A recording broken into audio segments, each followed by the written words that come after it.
starting in the flower capital, Nami. Tamar and Zeus are enjoying the party and food. Outside the city, Momo is defeated by Ryokugyu, and Yamato wants to go help her, but Momo insists that she shouldn't interfere in the fight. Raizo uses his technique Ninpo Maki Maki no Jutsu and shoots a fire jutsu at Ryokugyu. Ryokugyu acted as if he was affected by Raizo's attack, but he was just joking. Then he used his technique and broke free from the fire. Ryokugyu said, "You really think you're going to defeat a marine admiral by relying on crappy strength like that? Weak." Then, Ryokugyu pierced Raizo's body with one of his roots and started sucking Raizo's nutrients. Kawamatsu tries to help him, but the roots he cut grew continually. And finally, Ryokugyu also caught Denjiro, Kawamatsu and Nekomamushi. To the secret room of Kozuki Sukiyaki, we see that there's a secret passage that leads to a long, open staircase in the ground. Sukiyaki, Robin, was walking down the stairs with Lau. Robin asked Lau, did he manage to follow him with his scent? Lau says he's not a hyena. Lau couldn't find Robin with his crew at the party, so he looked for it. Sukiyaki said he never told Kaido and Orochi about this hallway, but because one of Jack's Savage Pirate members is a fishman, it didn't take long for them to find the poneglyph. Robin asked, why did the Gyujin find him? Sukiyaki tells him that it is better for them to look for it themselves. Sukiyaki starts to tell Wano's story, but Robin interrupts him when he saw the light of the hole in the hallway. Robin asks what is that? Sukiyaki tells him that he can go to see what is there, because there is glass blocking the water, and they are now deep in the seabed. Robin crawls through the hole. Lau teleported with him. They both looked through the glass and saw the ruins of an ancient city under the sea. Sukiyaki tells them that these ruins are another land of Wano, which existed about 800 years ago. That water is not sea water. The ruins are preserved in good condition. Sukiyaki explains what happened to Wano country in the past. In the past, Wano was a large country about 3 times larger than Wano now. It is located at the bottom of Mount Fuji, at the same level as the sea. Then, at one point in its history, a huge wall surrounding the island was built, and the country is on lockdown. Rainwater began to accumulate and flood the entire country. After that, the rainwater reaches the highest part of the wall, and the water begins to fall, creating a large waterfall that Luffy or the Big Mom pirates must climb. The people decided to leave the original Wano and build a new country around the slopes of Mount Fuji, which is the current country of Wano.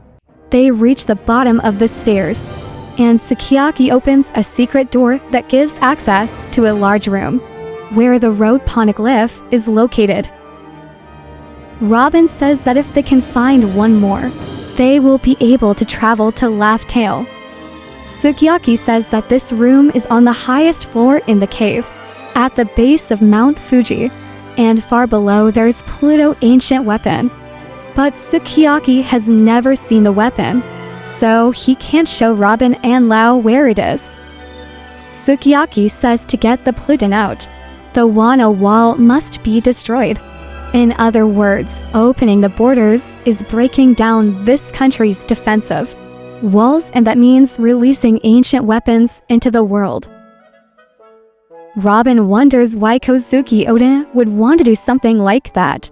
Sukiyaki says he told them everything that has been passed down by the Shogun Sukiyaki family.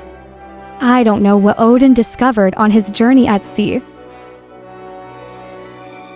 Back out of the flower capital, Ryokugyu traps Yamato and tells them that they can't do anything.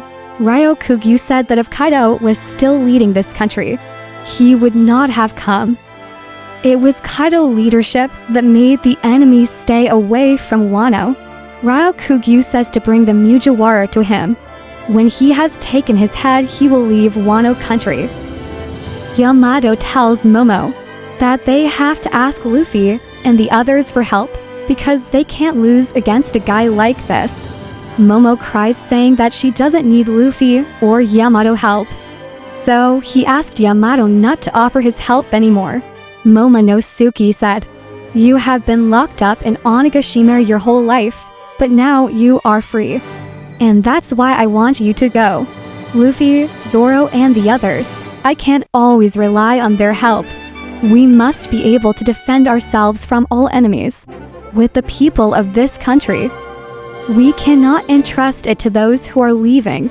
If we do, how can we protect our country in the future?" Ryokugyu mocks Momonosuke's childish attitude and says that he never thought a dragon could be so embarrassing. In a moment of desperation, Momo managed to shoot Bolo Breath, which hit the body of the Ryokugyu tree. Kawamatsu and Yamato free themselves. Ryokugyu stared at Momonosuke. He couldn't believe what was happening. Yamato doesn't believe that Momo has mastered the power of dragons. Denjiro said that Momo didn't aim well. Momo shoots another Bolo Breath at Ryokugyu and burns his body. However, a small plant grew behind Ryokugyu burnt body, and Ryokugyu grew again. Then he changed again to continue fighting. Ryokugyu then hurts and says, "If that's what you want, fine. Even if you're just a clone of Kaido, I'll stab you from head to tail." Suddenly, black lightning was seen in the distance. Ryokugyu felt that something paralyzed him, and he was screaming in pain. Ryokugyu said, "Hey Shokuhaki, who are you?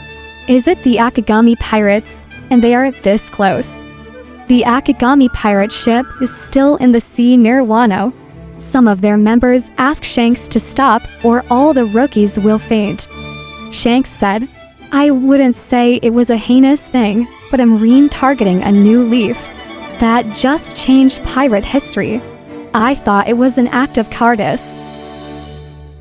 And Shanks also remembered some of his memories with Luffy. When Luffy cut under his eye, Momonosuke when he was little with Oden, Hiri when he was born. Then Shanks was very angry and said, "Are you so afraid of the new era that is coming?" Ryokugyu returns to his normal form and says he has no intention of fighting Shanks and his crew for now, and finally decides to leave. Yamato celebrates with Momonosuke and Akazaya 9. Momo cries happily. In the flower capital, we see Brooke, Usopp, Chopper and Frankie still at the party with Hiri and Toko. On the other hand, we see Luffy sitting with Zoro, Senji and Jinbe. It turns out that Luffy and the others saw the fight and were amazed by Momonosuke and wondering who owns this haki. At the end of the chapter, Luffy smiled and remembered a familiar face appearing in his mind.